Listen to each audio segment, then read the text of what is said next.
1 Peter chapter 1 verse 8, though you have not seen him, you love him, and even though you do not see him now, you believe in him and rejoice with an indescribable and glorious joy. Our faith in Christ, the Son of God, is not about a process or a system or a philosophy. It's not a way of looking at the world or improving ourselves as human beings. It's about a person. It's about trusting and loving a person. In today's message, Brother June Macapober took his message that was found in 1 Peter chapter 1 verse 8, in connection to the topic about mystical union. It tackles about every reason why we should love the Lord. The significant representation of joy, praise, long-suffering, kindness, goodness and faithfulness, an excerpt from the book of Watchman Nee, The Normal Christian Life, and a declaration from the famous American preacher. Though we have not seen him in person, we love him passionately. Though we do not behold him with our physical eyes, we believe in him and trust his word.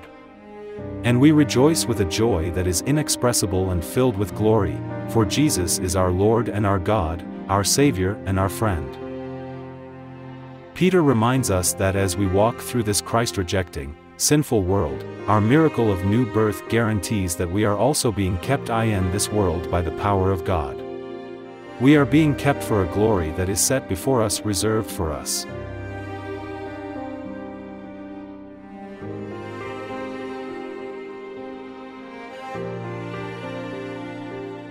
Millions, even hundreds of millions have been led to love the Lord who have not seen him. Million, even hundreds of million sa sininga kalibutan. Since from the early time of Christianity, nga nagahigugma sa Dios bisan wala niya makitaan. Palagpakan nato na Ginoo. They have seen not with the physical eye, but with the eye of faith. Hindi siya makita sa aton physical nga mata, pero paagi sa mata sa pagtuo, nabatyagan naton siya, kag aton siya ginkilala, ginpasalamatan, kag ginsimba. The immutable beauty of his character and have been brought to love him with an ardor. Amoning word nga mainit nga balatyagon of affection which they never had for any other none. This epistle was addressed to those who were strangers scattered abroad. Sa context siya, sa 1 Peter chapter 1, verse 1, kung imo lang taon, siling pa ni Pedro, ako si Pedro nga apostol ni Hesukristo. Basahon ta. Ako si Pedro nga apostol ni Hesukristo. Nagapangamusta ako sa tanan nga pinili isang Dios nga nagalapta kag nagaistar bilang dumuluong sa Pontos, Galacia, Cappadocia, Asia kag Bithynia. Ini nga mga tao naghigugma sa Dios, naghigugma kay Jesus, bisan wala sila kakita. Kangay naghigugma ka sa hangin to kay nabuhi ka, pero waay ni mo nakita ang hangin. Kagkun aton tan-awon diri, there is a reason why we should love him. May mga rason gid nga higugmaon ta siya. Number one, his character is infinitely lovely. Maghambal gani ka nga infinite, way kinutuban, di masukod. Ang iya kinaiya, hindi di masukod. Ang iya pagkahigugmaon sa imo, hindi di masukod. Palpakan na ito na Ginoo. Labaw pa ni sa paghigugma, nga imo mabatyagan sa imo amay kag Iloy. Labaw pa ni sa paghigugma, nga imo mabatyagan sa imo gitawag yan asawa kag bana. Tungod kay ini nga paghigugma, wala galiwat. Palagpakan na ito na Ginoo. Kag dayon, he had done more for us than any other who ever lived among them. Beyond comparison. Hindi ni mo ni siya makumparar kay bisan sin uman. nga imo kaupod nga magkabuhi sa sini nga kalibutan. Biyan comparison. Hindi nimo ni makumparar sa pagtatap sa gobyerno sa imo. Hindi nimo ni makumparar sa pagtatap sa imo gitawag amay kag iloy. Hindi nimo ni makumparar sa pagtatap sa imo mga abyan tungod kay labaw ni siya sa imo abyan, labaw ni siya sa imo iloy, labaw ni siya sa tanan tungod kay siya ang naghatag sa imo sing kabuhi. Amo ning pinagkatahom sini. May rason gid nga ikaw, ako, ang mga early church, member of the early church, naghigugma sa kay Jesus, bisan wala sila nakakita. Kakun imo tan-awon diri, kung imo basahon, ang gitog San Juan Kapitulo 20, versikulo 24. Ano ang hambal? Siling padiri, basahon na ton, nagduda si Tomas. Si Tomas nga gintawag nga si Kapid. Ini si Tomas, ginganlan ni sa Tomas tungkay ang iya kahulugan Kapid. Dayon, nga isa man sa 12 ka apostoles, wala dito sa pag-abot ni Jesus. Ini si Tomas absinos ni. Amo ning ka problema sini nga tao tungod kay sa dira nga may pagtililipon wala siya. Kag dayon kun wala siya, gadipindi siya sa sugid lang. Gani ginsugiran siya sang iya kaupod nga mga sumulod kang nakita nila ang Ginoo, pero nagsiling si Tomas sa ila, ha? Kung hindi ko makita ang agis ang lansang sa iya makamot, kag hindi ko matandog ang iya mga pilas, pati na ang pilas siya kilid, hindi gid ako magpati. Kag damo karon nga mga Tomas. Nga damo ang mga impierno. Tungod kay isasagi prinsipyo nga ginsunod, to see is to believe. Ang rich man sa gitog Luke chapter 16, kung imo lang taon, imo makita, nakabati na siya sa mga pagwali. Nakabati na siya sa gitawag iya nga mga mensahidor sa iya panahon. Pero tungod kay, ang iya gitog principle, to see is to believe, imo makita, ginpaabot ganiya nga maglambot siya sa Hades, maglambot siya sa impierno, ante siya magpati nga may impierno. Amo ni si Tomas. Kagdayon, kung imo tan-awon diri, pagkaligad sa isa kasimana nagtilipon liwat ang sumulunod ni Jesus sa balay nga ilag gintipunan, kagkaupod na nila si Tomas. Gintrangkahan nila ang mga puwertahan sang balay, pero nagsulod liwat si Jesus. Trangkado ang puwertahan. Ito sis nga imo makita kung ang Ginoo gitawag iya magpakighinunanon sa imo. Tandaan mo ni, ano mga trangka sa problema, ano mang trangka sa gitawag ya kabudlayan, ano maang trangka sa sala, kung siya gitawag ya magsulod sa imo kabuhi, hindi na makaharang ang trangka tungod kay siya ang Ginoo nga diin, wala sing gitawag barer nga makabalabag sa iya. Kung imo tanawon diri lang taon. Pero nagsulod liwat si Jesus. Kag nagtindog. Kung imo tan-awon rin nga gitrangkahan. Tukay, imo makita sa kahadlok.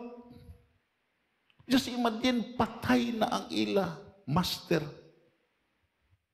Kag dayon, imo makita iya, the offended, the well-organized religion of that day. Ito sis, napunan sila sa kahadlok. Pero tungod kay buhi ang ila gintapikan nga Ginoo, bisan trangkado sa kahadlok ang ila pangunahuna, trangkado sa problema, si Ginoo nagpakita sa ila kag kung imo tan-awon wala sing problema nga makatrangka ka makapugong kung ikaw, kung si Ginoo siya mag-abot na sa imo kabuhi. Dayon kung imo tan-awon re, Nagsulod liwat si Jesus kag nagtindog dito sa ilato nga nagsiling, kabay nga ang kalinong ara sa inyo. Dayon nagsiling siya kay Tomas, Tomas, dali. Siling siya, espesyal nga ministry ni Tomas, dali. Tanawa ang akon mga kamot.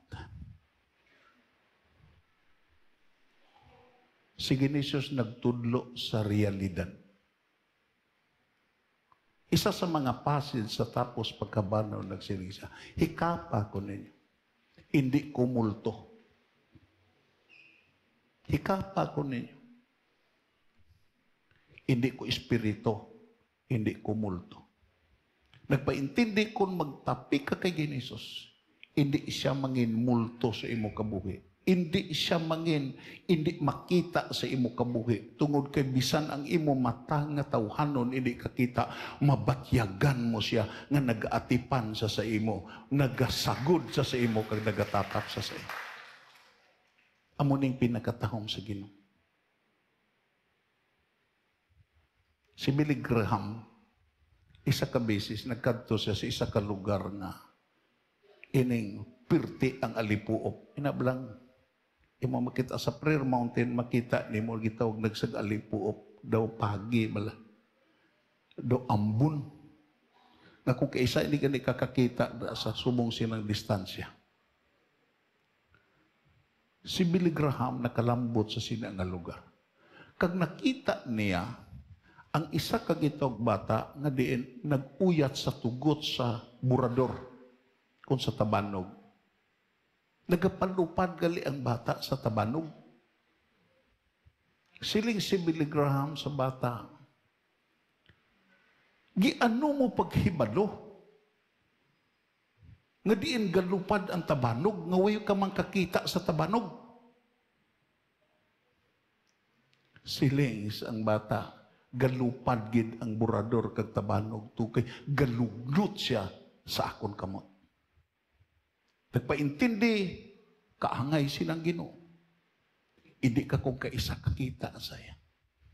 Pero ang iya mga pagpanghikot, hindi ni mo mahimutig nga din aktibo siya kag buhi siya nga nagabulig sa iyo. Amuna nga kung buhi siya nga nagabulig bisan hindi ni mo siya makita, buhi man ang imo pagpasalamat, buhi man ang imo pagsimba, buhi man ang imo pagdayaw in response sa iya pagsagod kag pagtatap sa imo. Palakpakan nato na Ginoo. Amo na nga sa sini nga adlaw, wa ay ta nag-absent. Arita karon upod sa aton mga kauturan dito sa baybay. Nga di nagasilibrar kita sa pagpasalamat nga sa sining sira sa galing.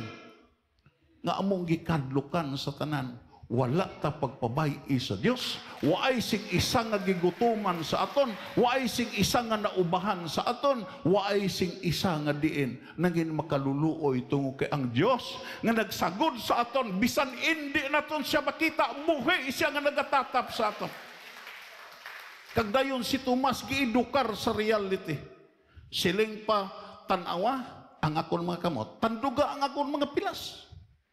Way pa nag-ayo ang pilas dakon dito sa cross, Tomas. Way pa. Imo makita, pati sa pilas akong kilid, hindi ka magduha-duha, kundi magtuo ka na.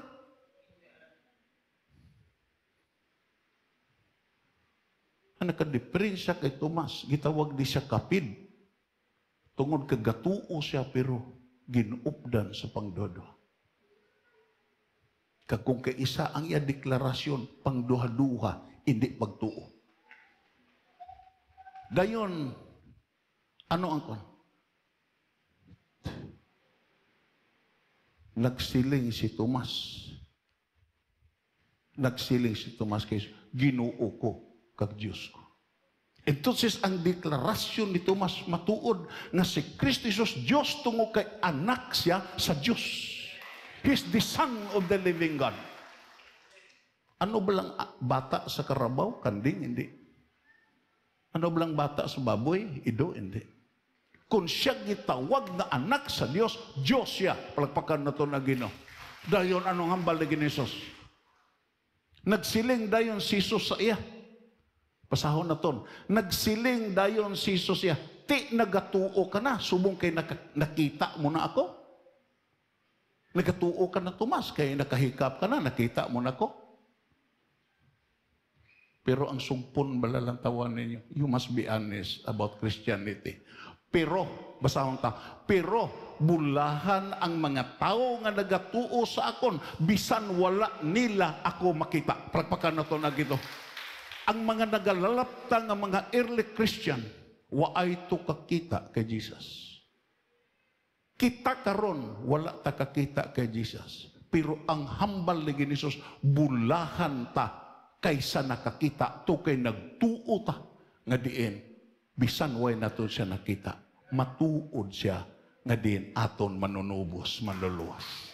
Amo ganina to kay matuod siya bisan hindi naton makitaan siya, matuod po ang aton pagpasalamat, matuod po ang aton pagdayaw, matuod po ang aton paghimaya kag pagsimba sa iya.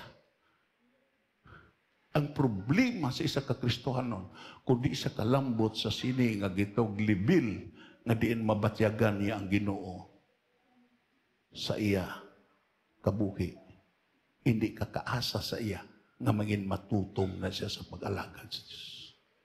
Pero ang mga tao nga di nakabatyag sa pagsagod sa Diyos, nakabatyag sa iya gitapikan. Sabi mo lang na malandong ko dito sa Prayer Mountain.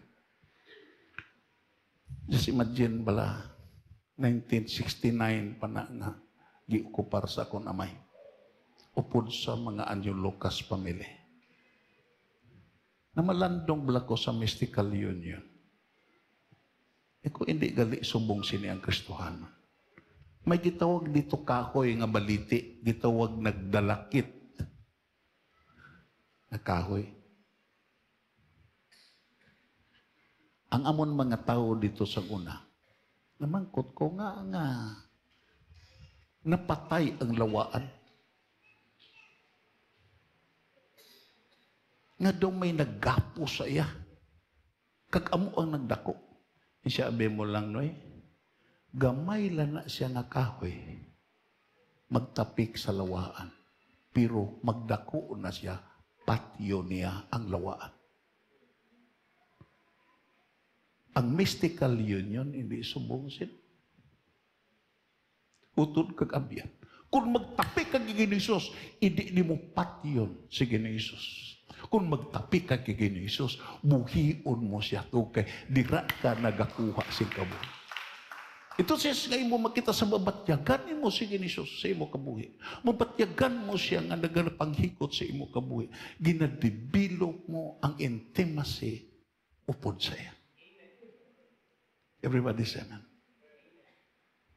Wala din mo siya. Hindi ka pariha sa baliti kag dalakit nga patyo nimo ang imo iya gintapikan. Everybody say amen. Pariha ka sa orchids.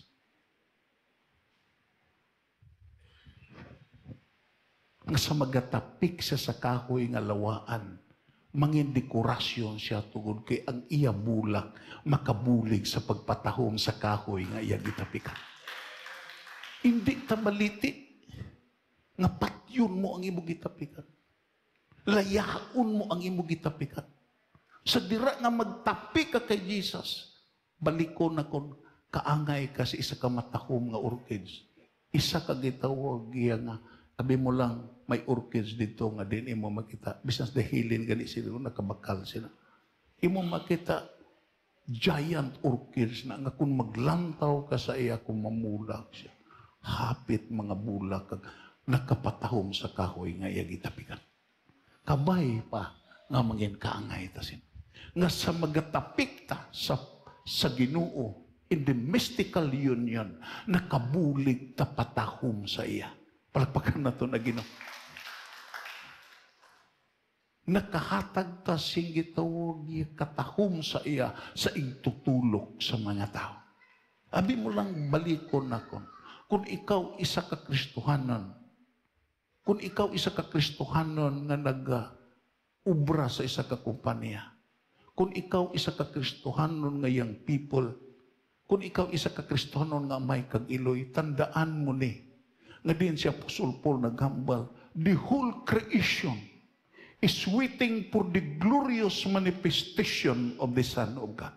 Nagapaabot nga ikaw mo manifest nga matuod-tuod nga anak sa buhi nga Diyos. Palpakan na ito na Ginoo. Nga, joy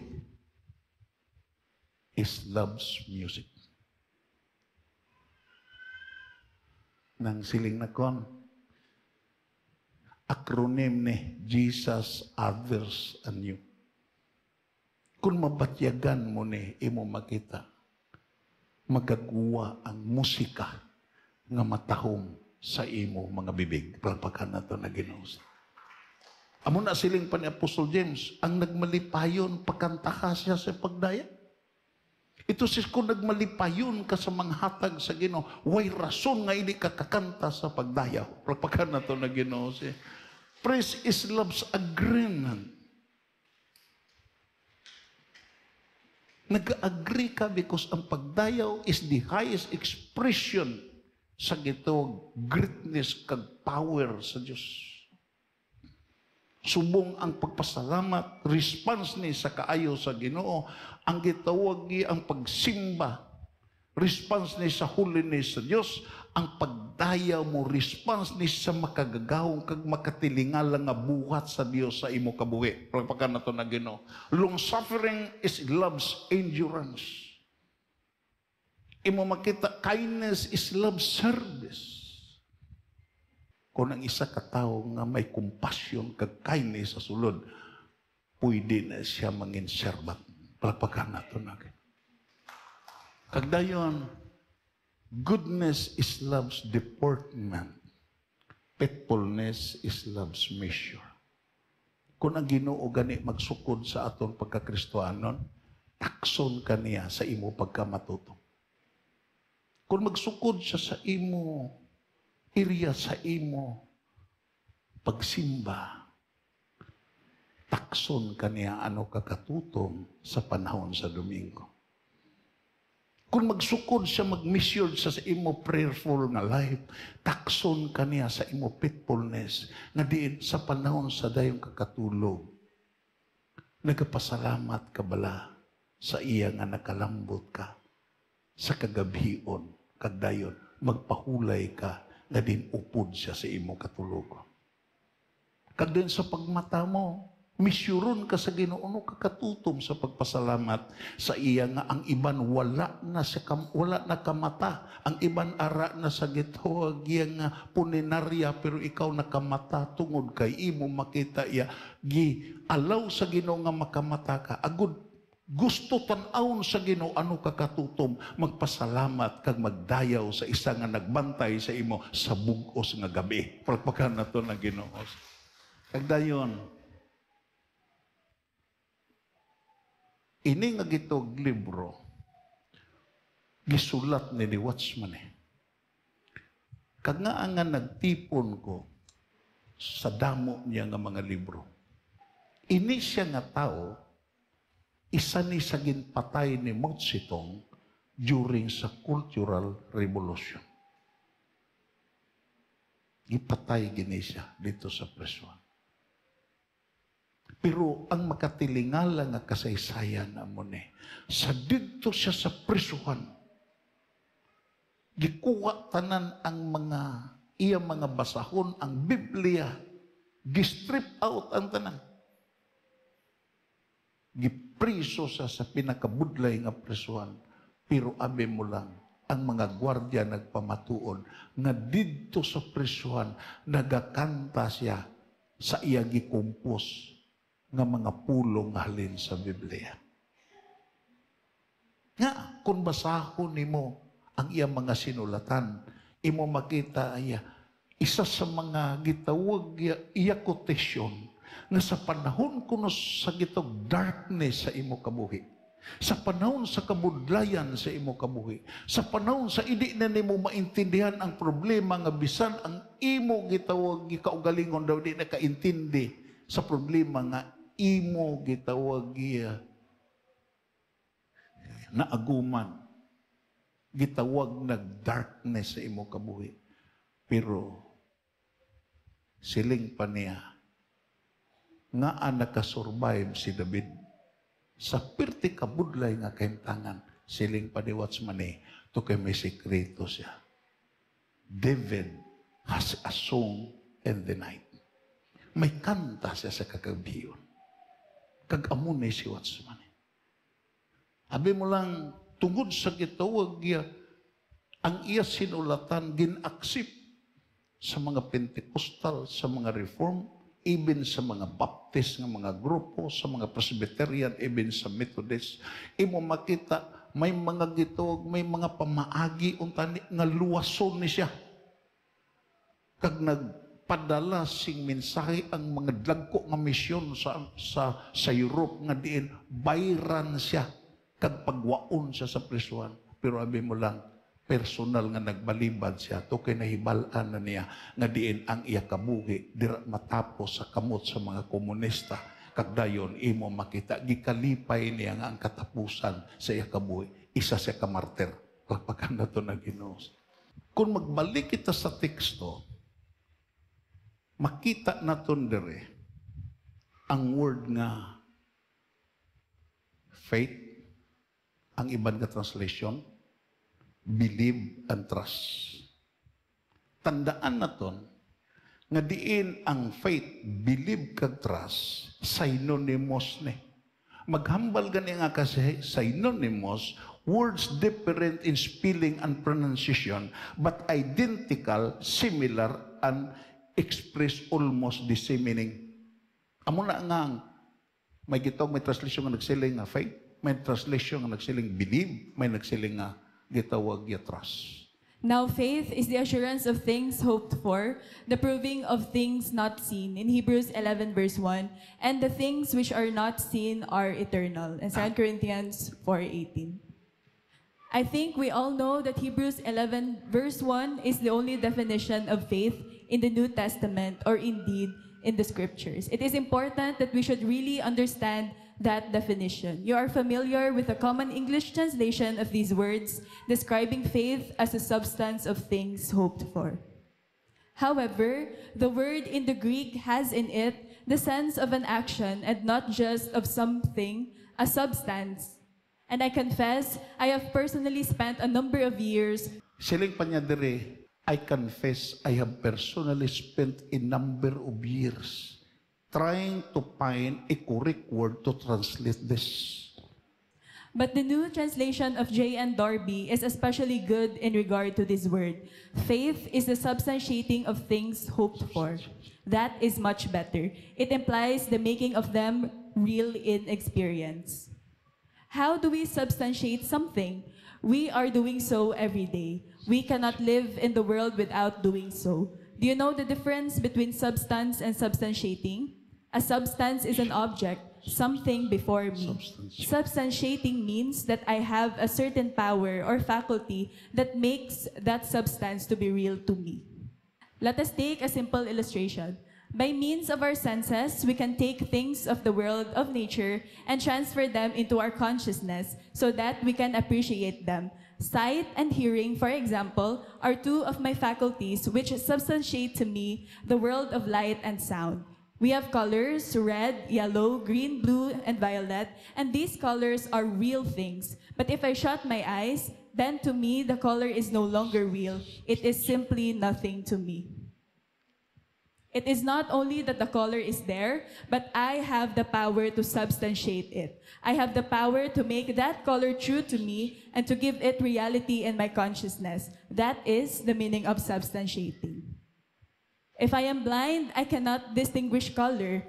Or if I lack the faculty of hearing, I cannot enjoy music. Yet music and color are in fact real things, and their reality is unaffected by whether or not I am able to appreciate them. Now we are considering here the things which, though they are not seen, are eternal and therefore real. Of course, we cannot substantiate divine things with any of our natural senses, but there is one faculty which can substantiate the things hoped for, the things of Christ, and that is faith. May mga butang kung kaisa sa kabuhi nga diin matuon. Even you like it or not. Like for instance, siling pa niya, imo makita iya ang color. Ang pula, itom, puti. Patihan mo sa hindi, color gina. Even you believe it or not. Pero kung bulag ka, you cannot appreciate colors. Everybody say, kung bulag ka, hindi ka ka-appreciate sa color. Pwede ka maistoryahan ano katahom ang puti, ano katahom ang pula, ano katahom ang blue, pero hindi ka kaintindi tungod kay wala ka kakita. Pero matuod ang color. Sa music kaangay sina. Ang sound kaangay sina. May mga matahom nga kalantahon nga diin imo makita, gin-enjoy sa iban, pero kung bungol ka, hindi ka mag-enjoy sa music. Everybody say amen. Kaangay ka sa 3 katao nga namista, nga way ginag-enjoy. Siling ang bungol. Purti kada mo tao ini nga pista pero mingaw. 3 sila mo. Siling ang bulag, hindi Sadya pero way tao. Ang libat nagsiling, pauli tamig. Tinunto ni nga pista. Isa ka pista, 2 ka bilog intablado, pariha pagdekurar. Hindi ni mayo nga pista. Waay nag-enjoy sila tungod kay imo makita matuod ang gitawag iya, ang ara sa ila tubangan, pero bulag sila kag bungol. Matuod ang ara sila tubangan, pero libat siya kag duha ang iya pananawan. Kaangay siya kay Tomas. Utod kagabihan, bagay ta mahibalo. Nga diin, para sa akon, kung bulag ka nga matuod sa spiritual, way problema. Pero ang problema kung nagpabulag-bulag ka. Kung bungol ka gid sa spiritual nga mga butang, tuod ka nga bungol, kagway ka nabatian, exempted ka, base may panahon nga may magpabati isa imo. Pero kung magpabungol-bungol ka, amo na ng problema nga dako. Utod kagabihan, panahon na ni nga tan-awon ta ang realidad. Seryoso ni siya nga preacher mo. Kag natandog ko sini natandog ko ni sa tung nagligad nga Domingo, ato ni gisgutan. Pero before ta magundang sini,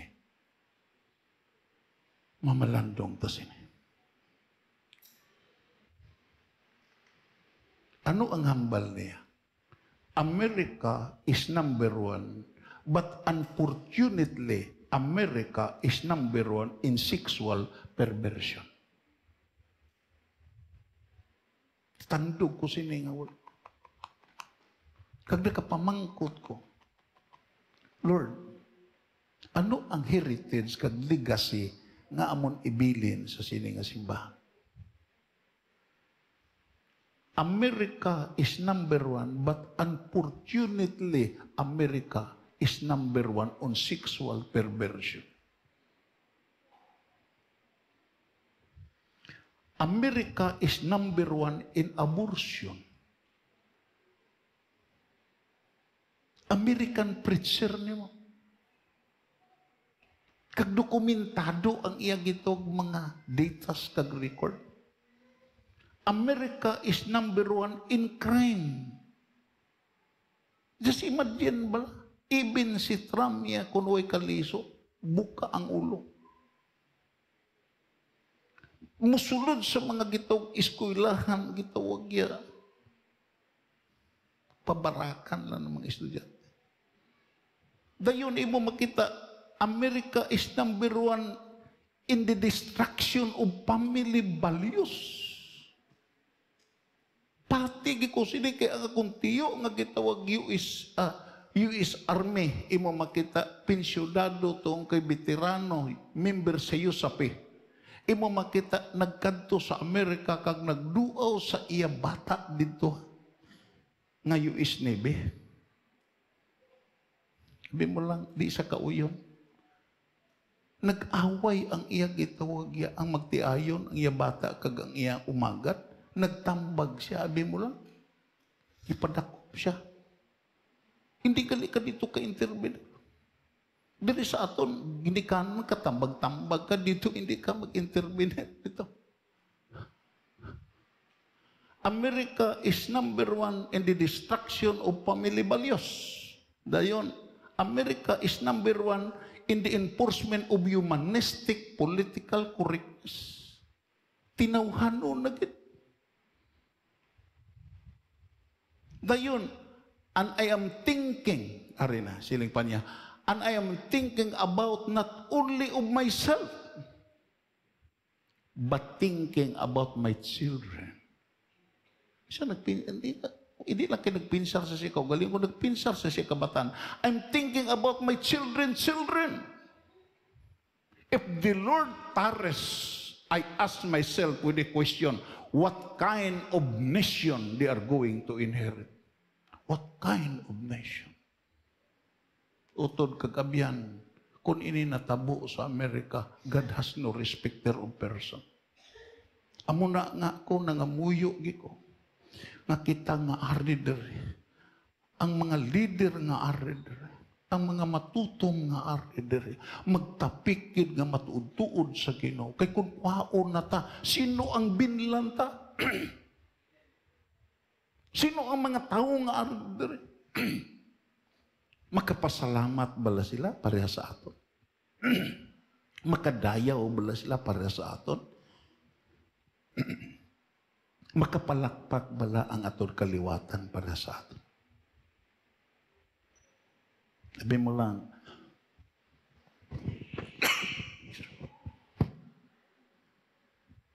akong ginbasa ang autobiography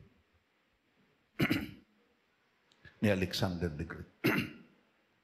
Alexander the Great was the greatest emperor of history. Just imagine, extended ang iya empire, naglambot siya sa India. Pero ano ang problema ni Alexander the Great? Waay siya sing sumulunod. Napatay siya nga way saksiso. Kagang iya gitawag ya empire ginpartida sa apat kunoy ko nagsala si Cassander, si Ptolemy, si Marcos kung may isa pa.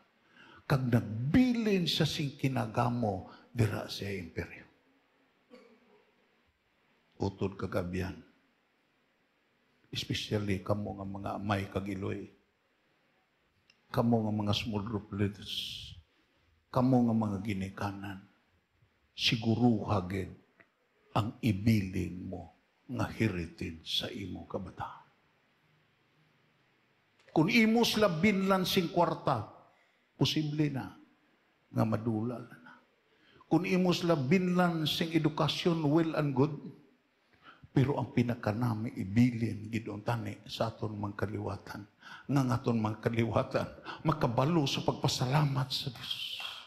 Makabalo sa pagdayaw sa Diyos. Makabalo sa pagsimba sa Diyos. Gabisan wala na ta dire. May mga kaliwatan ta nga nagamintin sa sininga simbahan. Nga sa panahon sa gitog pagpasalamat, may ari nga nagpasalamat. Panahon sa Thanksgiving, may ari nga Thanksgiving. Panahon sa gitog pagsimba, may mga tao nga nagsinadya, naglinukso ka, nagpalakpak sa pagkalipay. Nga may Diyos nga nagasagod sa ila. Subong nga sila gisagod. Ang nagsagod man sa aton nga nauna sa ila nga mga kaliwatan. Pagpakan na ito na Ginoo.